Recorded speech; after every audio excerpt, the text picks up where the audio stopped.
Ciao, it's poppin' YouTube. So today we're going to be doing something a little funky, a little fresh. We're going to be looking at 2 issues from the greatest comic series ever written, Neil Gaiman's Sandman.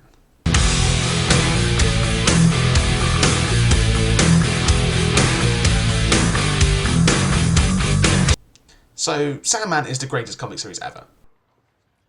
I fucking love this Comic series.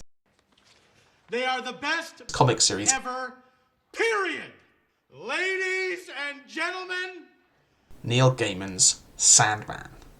This series is very special to my heart. It actually helped me through a pretty rough time for me, and the show wasn't even that bad, which is more than I was expecting. So today I'm going to be taking a look at 2 specific stories from Sandman. Well, they're more like 2 parts of the same story, but anyway, we're going to be looking at A Midsummer Night's Dream and The Tempest. A few notes about each before we get into the summary. Midsummer Night's Dream was the first and last comic book to ever win the World Fantasy Award. They literally changed the rules after it won to exclude comic books, which is not paying.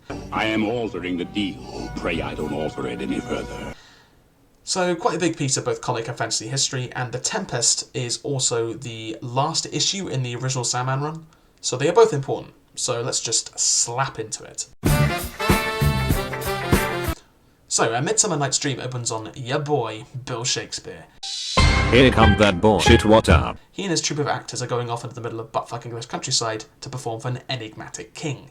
Billy Boy's boys are all confused about what they're doing here, including his son Hamlet. However, Willy Bum Bum assures them that they are all going to perform for a king, and then they see a spooky man walking towards them. That trash is a demon! But this man is no man. He's actually Dream of the Endless, one of the 7 legendary Endless that governs our reality. Billy goes over to talk. Dream is the one who commissioned the play, A Midsummer Night's Dream. Many years ago, Willie made a deal with Dream. Dream would give him the gift of stories, and in exchange, Bill would write Dream 2 plays. This is the first. Dream informs him that a court of Fae are coming to witness the play. King Oberon and Queen Titania arrive with their cohort, and Shakespeare's lads get ready for the play. Hamlet is all sort of out of it, and Shakespeare is kind of ignoring him, and it becomes clear they don't really have the best relationship. Anyway, Shakespeare then begins to perform Midsummer Night's Dream for Dream and his Fae. Of course, these are actually the Fae that appear in the play itself. The entire thing is about them, and So Dream and the Fae have a conversation about stories and their meanings, and then Oberon informs Dream that the Fae are no longer welcome on this plane, and that they will be leaving soon. During the intermission, the Fae meet with the players, and Oberon gives them a bunch of moolah. However, as the play goes on, Oberon and Titania point out that this isn't at all how the events actually transpired, and that the play is not true. However, Dream responds that it doesn't really matter, the story has been written, and it will remain long after the true events have been forgotten, and so in a postmodern kind of way, this is equally true. There is a small scene where Hamlet is consoled by one of the players, because he looks a bit down. The player basically says that Will Shakespeare is amazing and that Hamlet should be honoured to be his son, but Hamlet disagrees. He says that Shakespeare is too obsessed with stories. He says that to Shakespeare, he is just a story, and that if he were to die, Willy Bum Bum would just write a play about it, and then move on. He is no more real to Will than any of his characters. This passage is incredibly important for later. Anyway, some more shenanigans happen. This hobgoblin called Robin Goodfellow knocks out the dude playing him in the play and puts his costume on. He's important for the greater Sandman story, but not so much for this video, so we'll mostly skip over him. And the play finishes. The Fae leave, but Robin Goodfellow, or Puck as he is more commonly known, stays behind to, definitely not be relevant to the events of Sandman Volume 9. The players all pass out, and when they awaken, Dream is gone, the Fae are gone, and all the gold they got was nothing but yellow flowers. It then ends with a few factoids, including that Hamlet died shortly after the events of the story. And that's A Midsummer Night's Dream. Might not sound like much from the plot, might not sound like it deserved to win the World Fantasy Award for Best Short Story, but we'll explain why it's so good in the analysis section. For now on, I'm moving on to The Tempest. So the story opens with William Shakespeare, again, trying to write The Tempest, his last ever play. This play is actually the second play that was commissioned by Dream of the Endless. However, his 26-year-old daughter Judith starts badgering him, and he gossips with her for a bit, and then sends her off. His wife comes along and nags at him for filling Judith's head with nonsense, and laments how she is still unmarried at the age of 26, which, honestly, for a woman in the 1600s, that is pretty late. Mrs. Shakespeare might have a point. Anyway, so to escape from his wife, Billy Boy does what every British man does when his wife is nagging and runs off to the pub. Pop down, have a couple pints with the lads. While at the pub, some sailors come in and ask the pub patrons to pay a 6pence, and if they do, they'll show them an Indian's corpse. The lads at the pub cough it up, and they feast their eyes on a horrid, rotting corpse. Anyway, Billy Boy goes home, and this inspires him to keep writing for a bit. The next day he is writing and his friend Ben Jonson comes over to say hello. Will informs him that he is writing his final play. Anyway, the two of them go out for lunch and discuss writing. Ben says that William Shakespeare's stories are not as real as his, as Willy Bum Bum is only a writer. He has never really lived any other lives, whilst he, Ben Jonson, on the other hand, has lived a wild life full of, been in the military and swashbuckling and adventure. And when he writes, his experiences come through. Will counters that all you need to know about being a person is to be a person, and that he has lived just as much as his friend has. Anyway, they are talking about Will's plays on the way home, and come across a bunch of kids making guys to burn for Guy Fawkes Day.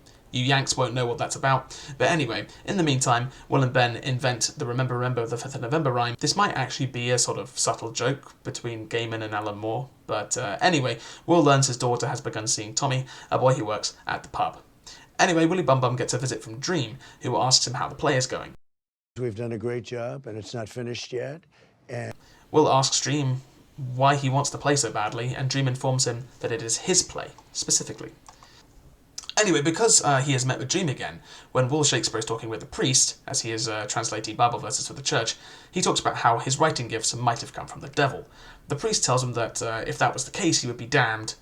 And then Will brings up the magician in the Tempest and asks, if he was a good man, how might he redeem himself from his evil, sorcerous ways? The bishop says that at the end of the play, he should destroy his staff, drown his books, and denounce wizardry. So Willy Bum Bum goes off to finish the play, and when he does so, Dream shows up to collect it. Better have my money when I come to collect. Pay up, pay up, pay up. As a thanks for his service, Dream takes William to his palace for a glass of wine. So they go there and have a drink.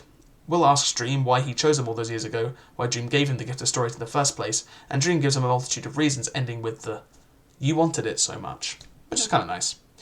Shakespeare then asks Dream what would have happened if he had never made the bargain in the first place. Dream tells him what would have become of his life, and then Shakespeare asks about Hamlet, his son, from the first part. However, before Dream can actually respond, Will stops him from telling him. Will then goes on and on about how every experience he ever has was seen through the lens of how he might write it down, and how he has watched his entire life playing out before him and not really lived it, kind of like directing a play. Finally, he asks Dream why he wants this play, and Dream responds by saying that he wanted to see a tale about graceful endings, about a king who breaks his staff and leaves his kingdom.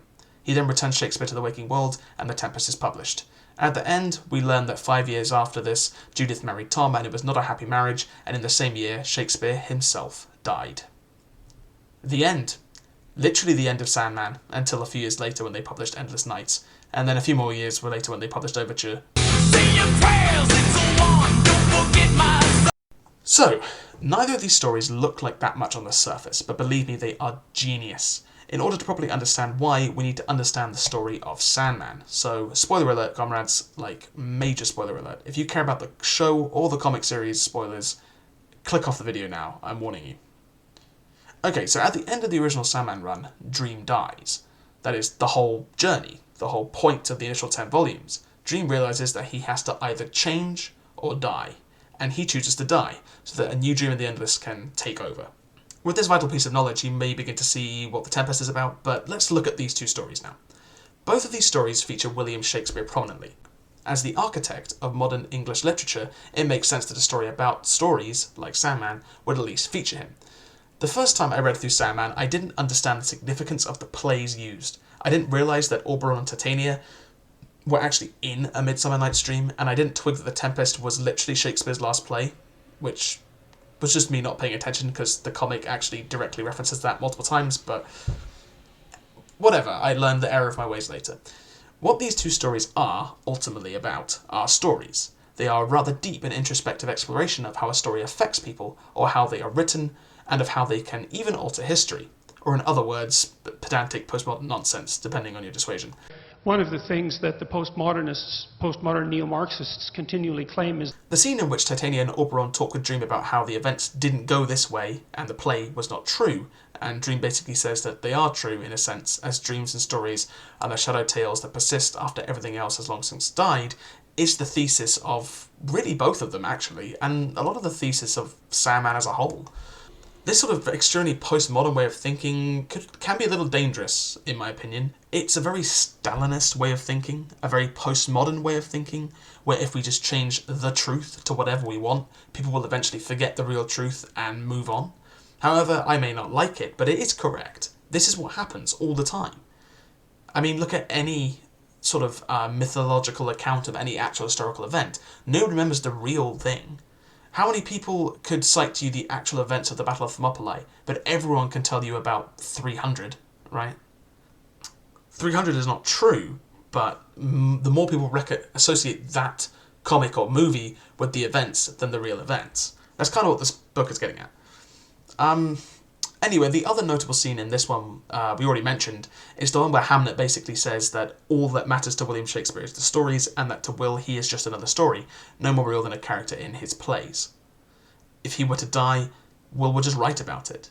And this says a lot, not only about Shakespeare's character, but also about stories and characters themselves. In fact, some characters in our lives are more real to us than real people. Let's take someone like Batman, for example. I am the best Batman in the world.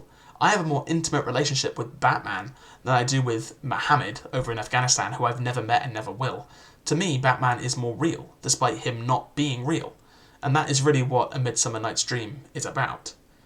It is about the beauty and the power and the magic of stories, and this theme is expanded on more in The Tempest.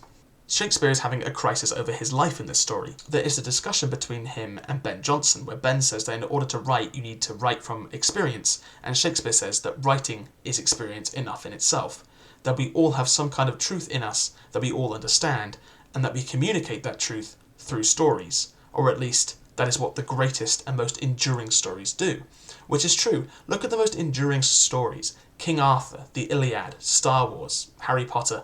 All are very simple, but all communicate similar themes, similar stories, similar thoughts to everyone. Thoughts everyone understands. There are dragons and princesses in peril and treasure hoards and brave knights in everyone's lives. We've all had, a manager guarding that promotion, or have had to save or be saved by a hero in sparkling armour. These are all things we understand, even if our experiences are so varied and so diverse. Additionally, the entire Tempest comic is about endings. About quite literally breaking your staff and drowning your books. For Shakespeare, this is literal, this is his last play. For Dream, he wants to be shown that it is possible, and he is. It informs him that there is hope, that even one as twisted as he can leave their ways behind them and retire, which of course he does. And really, it's a suitably brooding farewell for Gaiman himself. This was supposed to be the last issue of Sandman. This was him saying goodbye. Him saying that he had written everything he needed to in this story, and that he was breaking his staff and drowning his books. A king leaving his kingdom. Although he did come back to write 2 more Sandman volumes, so the beauty of this ending is a little bit tarnished. Because I need more money! But they were both prequels, so at least the story itself actually ended here. But yeah, overall, 2 parts of a beautiful story about human nature, the power of stories, and about learning to move on. Really, really marvellous, although extremely pedantic and, masturbatory. I'm going to give these 2 a 5 out of 5. Gaiman is firing on all cylinders, and the artwork, especially in The Tempest, is beautiful. Unfortunately, these are not 2 stories you can just pick up on their own. You do need to read the whole series to really be able to get the most out of them, but you should read Sandman anyway. It's fucking brilliant.